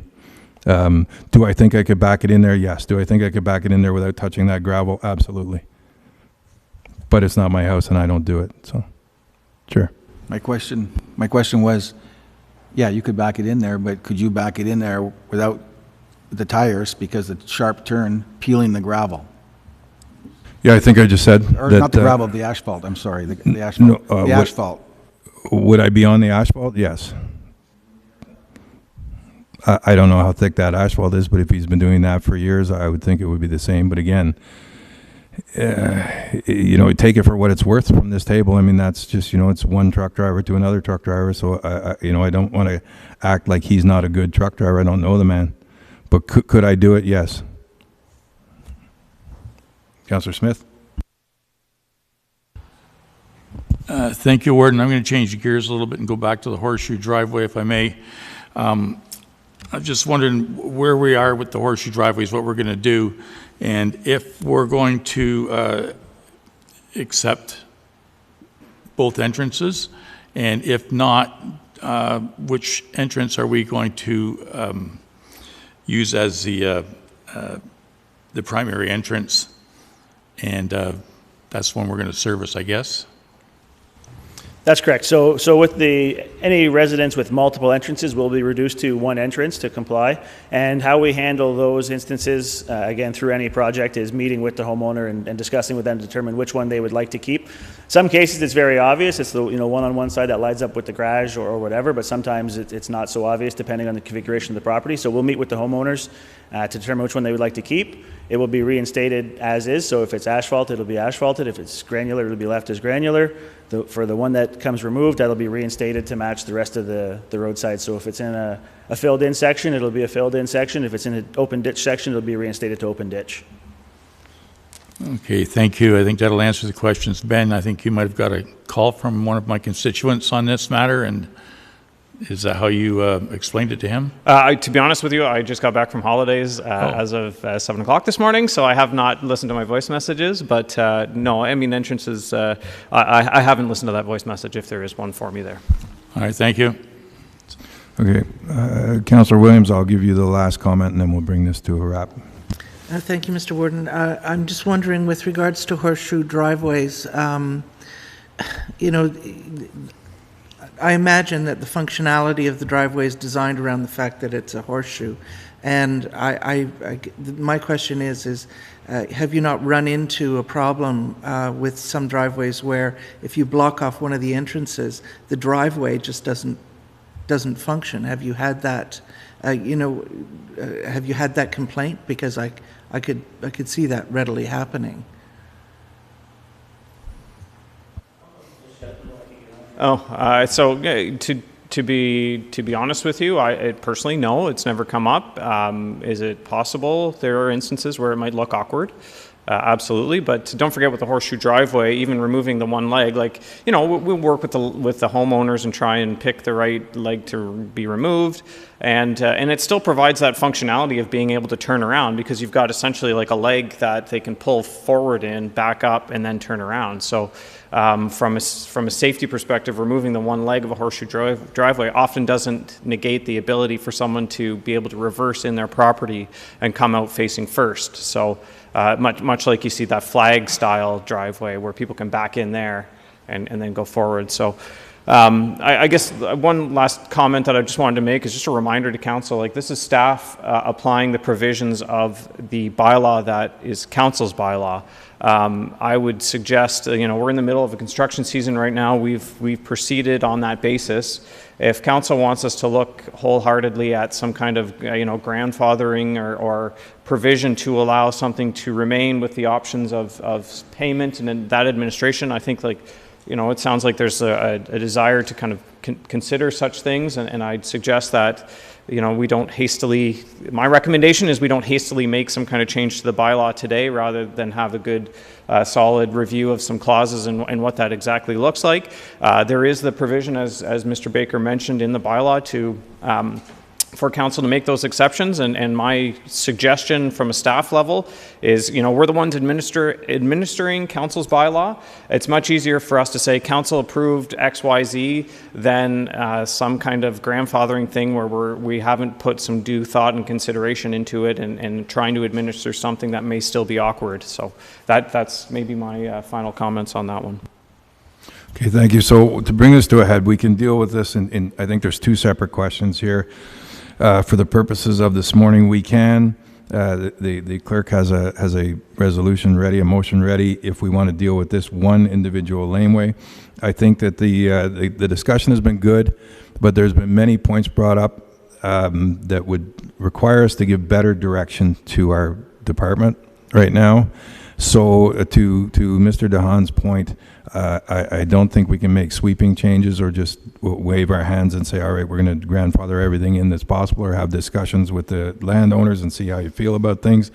I think that we could be more concise and more on point for our direction at a future time. If we perhaps next meeting we spend some time discussing how we would like it to work, but we can deal with this individual laneway at the moment if you would so desire. So I can have the clerk read the resolution, see if we have a mover and a seconder, and we can call that question, and then leave the staff with the direction that they will continue on a case-by-case basis until we provide different direction otherwise. And if that affects the bylaw, we can do it that way. If we want to have some sort of other directive from council, we can do it that way as well, but I don't think we're prepared to do that at this time. So if you would like to read the resolution that you've written and see if we have any motion on that. Sure. It would read, and Ben, you might have to correct me if I'm wrong, that council waive the surface width provisions of bylaw 5122 for the property located at 17427 County Road 18.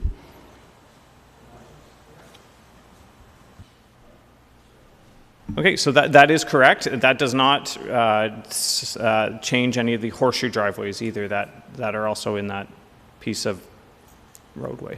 Just want to make sure that that's clear too. We're just considering that the one driveway with where the width was going to be reduced. Okay, first, Councillor Smith, could you turn off your microphone, please? Is that the manner in which council would like to proceed, or do you want to tackle the whole bigger question at this point in time? We get a consensus. Who wants to just deal with this laneway and get back to the bigger question at a different time? Can we get a show of hands to see if we go in that manner? Okay, well, just this particular laneway, and then we can work on the bigger question at a different time when we've put more thought to it and put pen to paper. So we have 1, 2.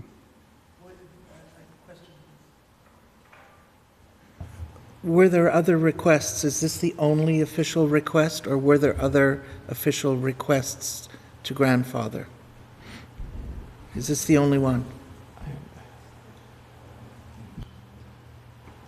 This is the only one that I've received, and one of the other, as I mentioned in my initial discussion, one of the other non-conforming driveways I was contacted by last week, and the homeowner there was very clear and understanding of new provisions and was absolutely fine with losing one of the horseshoes to his property. And I don't know if that's the same.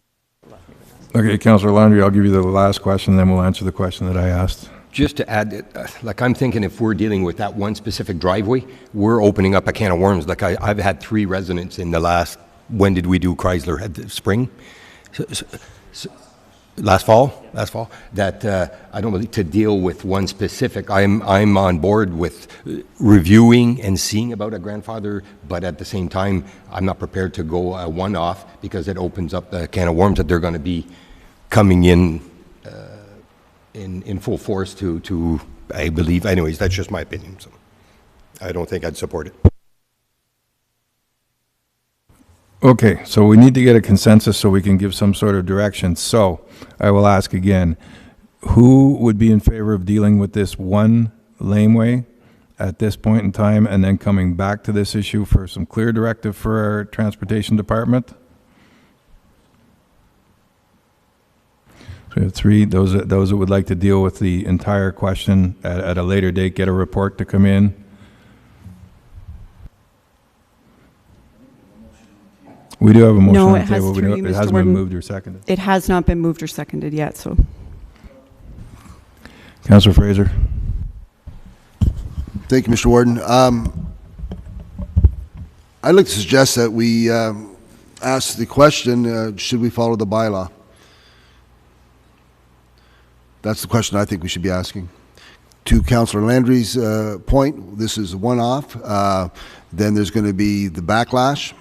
We have a bylaw in front of us that's been followed, that there's an intention to follow. I think we should ask the question, should we be following the bylaw, or are we going to amend the bylaw? Thank you, Mr. Warden.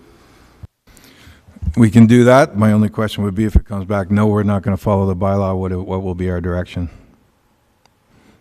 When no one's thought about it really or put together any sort of, had any sort of study or answers to these questions. If I may, Mr. Warden, it would be, we would amend the bylaw and then there would be due consideration giving to amending the bylaw, to the grandfathering concern, to the horseshoe concern, to whatever else is a concern at that time. Okay. Thank you.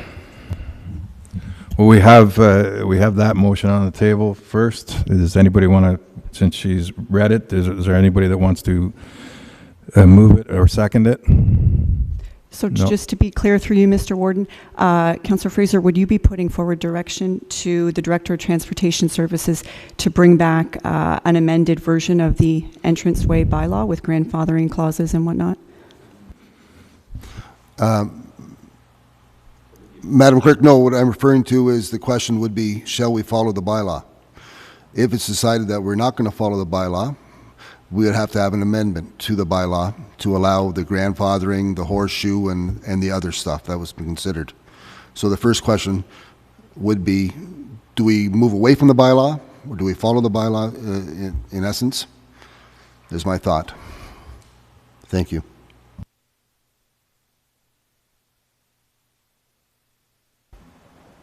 Sure. I'm just trying to figure out how to word that in an affirmative motion, though. By definition, we are supposed to follow the bylaw.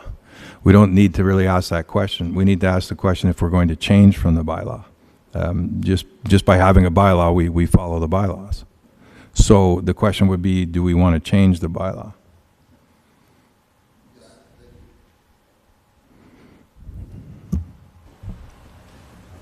Didn't you say earlier there was special considerations to this bylaw? Sorry, the question, maybe for clarity, council can make an exception to the bylaw. So that's the resolution that the clerk has presented to council for moving and seconding to create an exception for this particular instance. That's the question that I was putting on the table. Do we want to make the exception for this one and go back and change the bylaw after this? Or do we want to change the bylaw now? Those are really our only 2 options. Councillor Byveld? Thank you, Warden. A suggestion to that motion that you would add on to it that we would make an exception for this specific driveway. Will we also direct staff to bring the entrance bylaw back to County Council for reconsideration with information on entrance widths and other issues that have been presented at today's meeting. That way we can be specific, not ignore the reality, but still want to do something down the road. Because I think if we say today we're just going to follow the bylaw, then what are we going to do? There are some concerns that some of us have. If the majority say we're just going to follow the bylaw and drive on, then that's fair enough. But if the majority want to revisit it, then that will give that provision to do so. Which again is exactly what I asked. So we can put that on the table. The question is there. Do we have a mover or a seconder? I can read it through you, Mr. Warden, just to make if sure that people we've got it covered. By the way, for the bylaw, we can get a report, but the bylaw is the bylaw. It's accessible to all of us. You could read it now if you would like. So if we had some opinions on how to change it or something, we could probably be at that point. But if you want them to bring back the bylaw that's existed for quite a while, they can. So the draft resolution reads that council waive the surface width provisions of bylaw 5122 for the property located at 17427 County Road 18 and direct staff to bring back bylaw 5122 with updated information on entrance widths and grandfathering provisions. Do we have a mover? Councillor Byvalds, seconder, Councillor McGillis. All in favor? Opposed? It's a split. So that's a no vote. It's a loss. So we will be following the bylaw. Okay.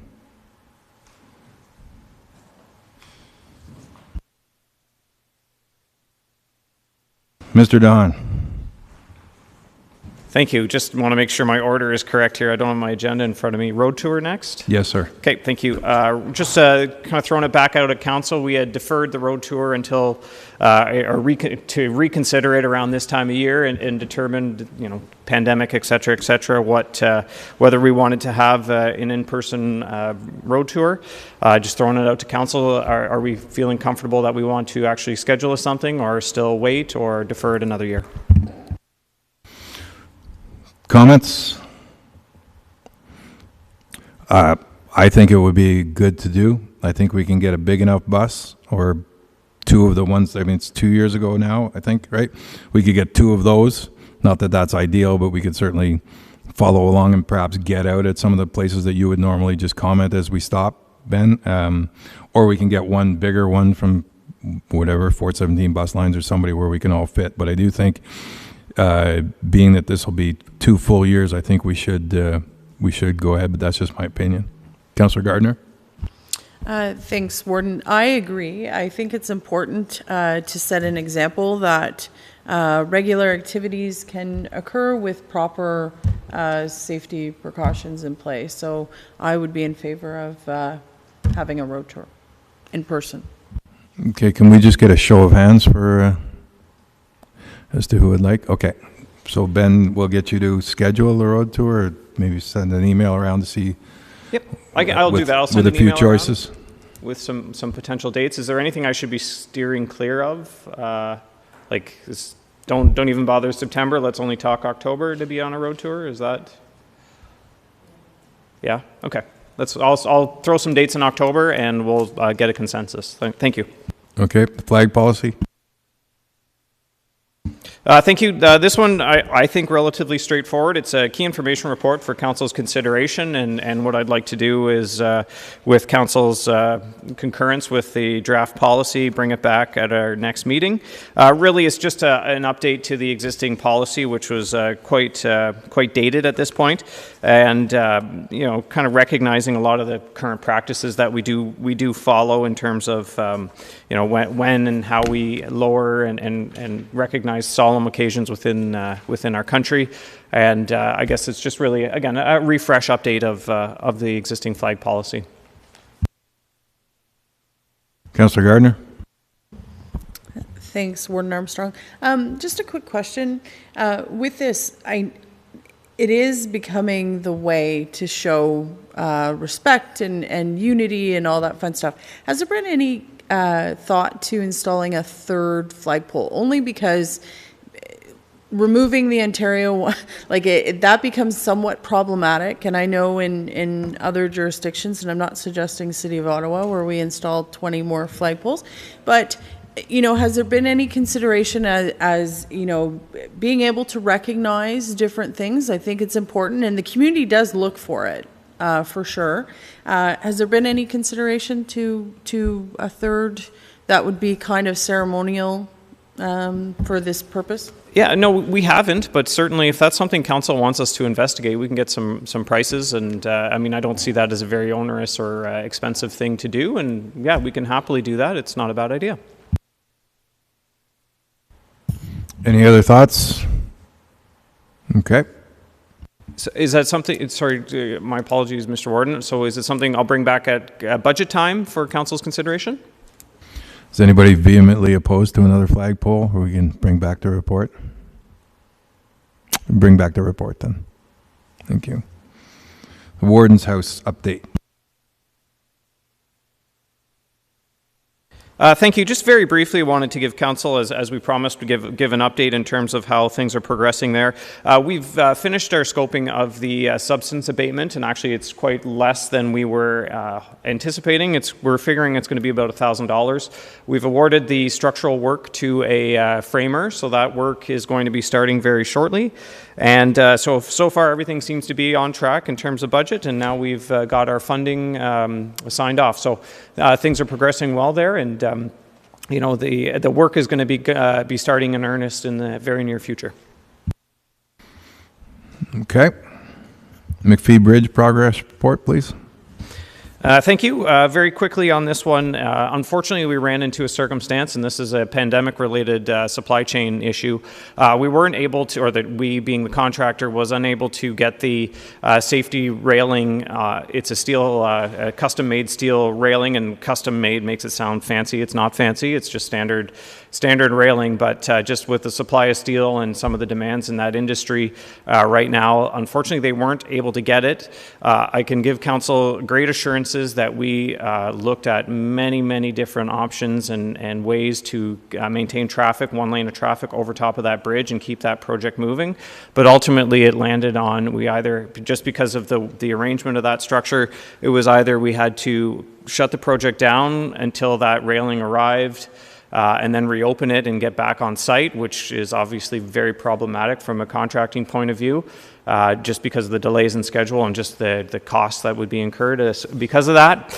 Then the only other alternative really was to shut this structure down to traffic, to allow the contractor to start on stage 2 while they're waiting for the delivery of that rail. So we've now closed the roadway and have a detour, which is making use of county roads. That's the official detour. Of course, there's some local detours that hopefully local residents aren't as impacted, because we recognize at the outset of this program, like a detour, looking at a closure and detour was a real issue there. It's geographically, there's some challenges and it becomes pretty inefficient. So we appreciate North Glengarry's support for this. It's not something we took kindly, and not something we made that wasn't a spur of the moment decision. It weighed on us quite a bit. So we appreciate the public's cooperation and understanding, and I can assure you, as soon as that railing is delivered to site, it's going to be installed, and we're going to reinstate one lane of traffic. It's just we still don't even have, last I heard, we don't even have a delivery date on the railing yet. So hopefully we get to a point where we can kind of get traffic while the contractor's working, and they don't show up the same date when we're ready for it on the other side. But we're in the dark here a little bit. Thank you, sir. And finally, the county plow fleet.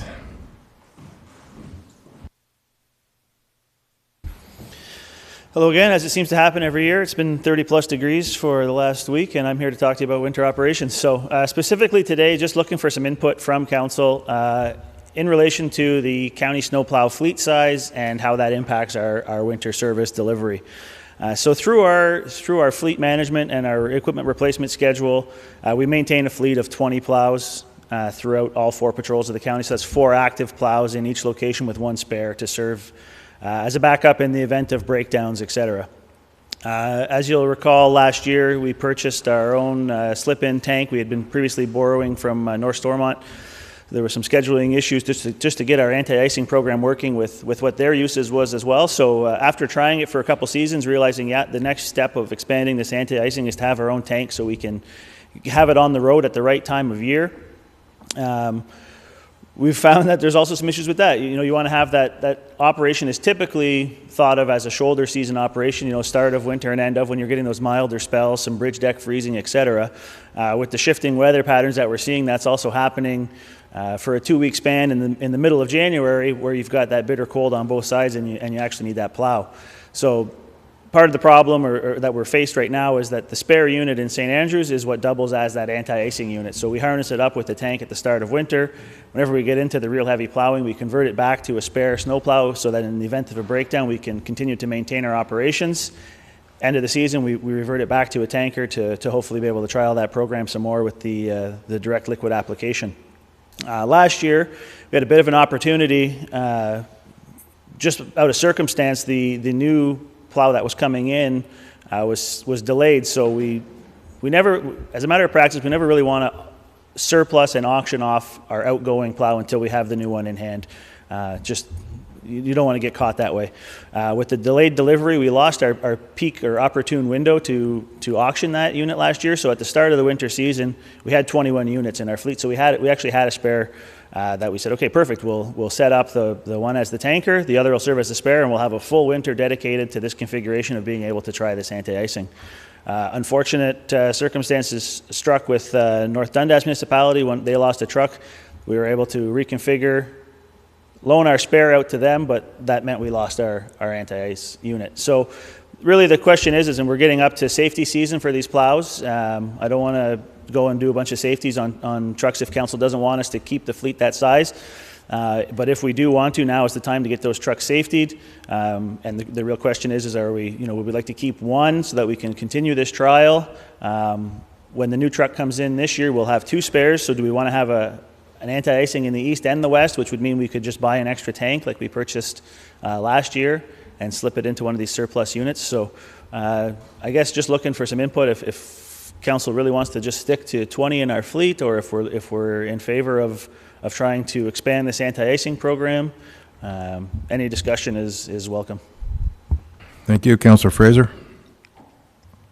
Thank you, Mr. Warden. Trevor, I think we should continue expanding that service. You mentioned east and west, and I'm not sure if it's needed at each patrol yard to have that type of service. That'd be up to you, I'm sure. But I'd like to see that service expanded, seeing as how there's been positive results from it. And I think keeping the extra truck as that de-icing truck. Would it be able to quickly put into service if needed, though, if there was another unfortunate incident? So I guess to your first comment, it'd be ideal if we could ultimately, as we trial this project, and if we do see success, ultimately having one at each patrol would be the ideal setup. It is a large territory to cover to just have one in the east and the west. As far as converting it back to a plow in the event of an emergency, it could be done to harness up the plow. It's more the spreader capability. So we take the plow and wing off of it just for weight requirements and have the tank full of liquid. So if we had to get out and plow with that truck, we could harness it back up with the plow, maybe the wing as well, but it wouldn't be able to do any material spreading. It would strictly be a plow unit. Councillor Byvelds. Thank you, Warden. I agree with Councillor Fraser. I think this is an opportunity you could certainly look at and continue looking at. I think expanding it to the 4 patrols eventually maybe makes sense. Bringing back the counties every once in a while, give us information on how effective the program is and how it serviced the county and its residents would be good. The only caveat I have in that, if you continue on keeping the old plow, is to make sure that the counties and your mechanic is confident that that plow isn't going to be a lemon. If it was a lemon before, it always is a lemon, and we all know that. And so a good unit, a good old truck doing that kind of work certainly can work as long as it's regularly exercised, and I support the program. Certainly, yeah. We have to be selective of which units we choose, and the units we have right now are suitable units to keep. So. Any other comments? So we can give the direction, council is okay with the direction that we will continue on the path that Trevor has described? Okay. Excellent, thank you. Thank you. Next, we will move to miscellaneous business. Councillor Bivalds would like to speak about print media advertising and specifically the Economic Development Department as it pertains to it. Thank you, Warden. It came to my attention via our local paper that the counties were advertising to lengthen the deadline on the regional incentive program, and we all know that the regional incentive program is an extremely valuable and good tool that the county council has approved to expand our entire county. The advertising for the extended deadline was not as broad as I think it should be. No disrespect to anywhere it went. Glengarry News certainly had it. Good circulation on the east side of the county, but there was no print media done on the west side of the county. I'm not being specifically in South Dundas and the Morrisburg Leader, but also the Chesterfield Record. By the time they had it, it didn't really get out there either. I understand that it was in the Seaway News, and that does have a good coverage, but doesn't really cover Dundas County as a whole. I think in discussing it with our economic development officer, it seemed that there was a concern of budget. However, I think this is a concern of fairness. I think if you want to put ads in print media, and print media is still very important. We recognize it in South Dundas as a tool for those who don't follow social media. I don't follow social media, so if I don't see it in the paper, I don't see it. And I'm not really a dinosaur, but there's a lot older than me that may or may not see it that way. We want to make sure that everyone, as many people as possible, see or know what counties are doing, especially in programs that they could use going forward. And I'd like to see when we do this, and I don't really want to pick on economic development, I think all departments need to look at making sure that they use print media to its fullest capacity. Yes, it costs money, but we just spent 250 grand saving all the old papers, and if we continue on saying we don't need newsprint, then I guess we've saved the past and we're not worried about the future, because the future is not going to be here. Print media, as I said, is still important in Canada and SDG, and I'd like to make sure that staff are utilizing all print media that makes sense in SDG to convey any kind of news, whether it's on the regional incentive program or job opportunities or things that the transportation are doing or planning or whatever. I think that's important, and I've seen that hole, and I like to see it filled. Thank you. Mr. Simpson, did you want to speak to this? Thank you, Mr. Warden, and thanks for bringing that forward, Councillor Bivalds. I've been here for 10 years, and certainly for 10 years we've, in a lot of different contexts, whether it's economic development, planning, transportation, because we are a big geographic area, and we don't have one paper that covers the whole area. The perennial question, and I agree with you, print media is important. Where do we put it? How do we maximize coverage? As far as I know, there's never been anything written down in terms of a policy or a process. We've just tried to be as fair as possible. If it's a county-wide initiative like the regional incentives, how do we best go about it? We have one less paper now with the closure of the Winchester paper. But again, I agree with you that it's important, and certainly I wasn't involved in the specifics you mentioned, but certainly it's all about trying to be fair and trying to maximize coverage so everybody sees it. But having said all that, certainly we can bring something back for council to look at that covers social media, print media, so council can take a look at it and determine it can be we, you know, as broad as if we're going to do print media, we put it in every county newspaper, or, you know, we put it in nothing, or we try to take a balanced approach. We should also cover maybe social media, because that, as you mentioned, that's continuing to grow. How do we do that? I see Todd's here. I mean, we spray things out as widely as possible through Facebook and Twitter and the other channels that we have. So it's a broad issue, and one that I think is certainly worthy of bringing something back for council to mull over. But in that instance, it was, how do we best cover the biggest area we can. So, but it's not perfect. It never has been. But certainly, if council wishes, we can bring something back for you to mull over, if that's acceptable, Mr. Warden. I think that would probably be the direction to go in, bring back a comprehensive policy that is going to go from social media to print media and all forms of media in between. You could include any possibilities. I know that there are TV and radio possibilities from time to time. Just include it all, and perhaps to Councillor Bivald's point as well, we could have some clarification on what that budget impact will be as opposed to what it is today. And we can discuss it then when everybody's got a concrete document in front of them explaining how it would be laid out. We can add our comments to it and then put this laid to rest. Okay, thank you. Is that acceptable to council? Okay, all right, thank you. And now, before we go into closed session, I would suggest that as my mayor and head of the Township of North Dundas would say, we could take a 5-minute bio break and reconvene at 11:07.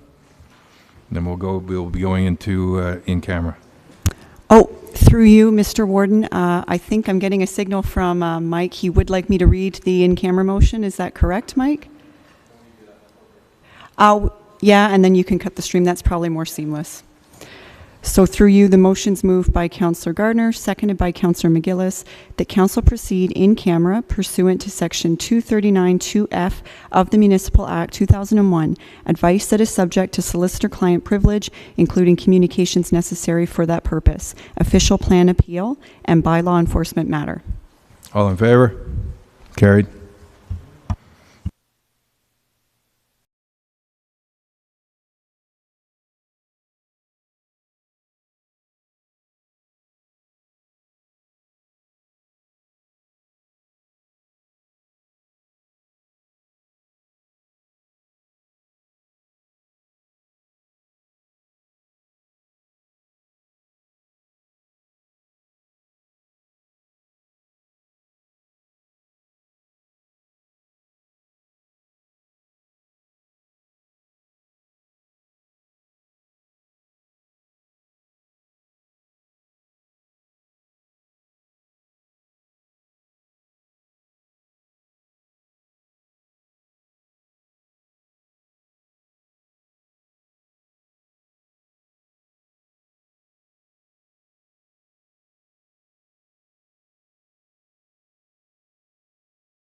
Madam Clerk, if you could read the motion, please. It's moved by Councillor Byveld, seconded by Councillor McGillis, that Council rise from closed session and authorize the Director of Planning Services and Legal Counsel, Joshua Moon, to implement the recommendations contained in the Director's confidential in-camera report dated August 23rd, 2021. All in favor? Opposed? Carried. Ratification bylaw. It's moved by Councillor MacDonald, seconded by Councillor McGillis, that bylaw number 5311, being a bylaw to adopt, confirm, and ratify matters dealt with by resolution, be read and passed in open council, signed and sealed. All in favor? Carried. Before we read the one that we're all looking towards, I have to point out, although she's not on the screen anymore, that Councillor Jaworski, you're an absolute trooper because, with no disrespect, but we can see how much you're suffering through this meeting and staying there, and so kudos to you. I would also point out that Ben is facilitating a tour of the jail for anyone who's interested. And that being said, if we could have the clerk read the most anticipated resolution. It's moved by Councillor Williams, seconded by Councillor McGillis, that council adjourn to the call of the chair. All in favor? Thank you, ladies and gentlemen.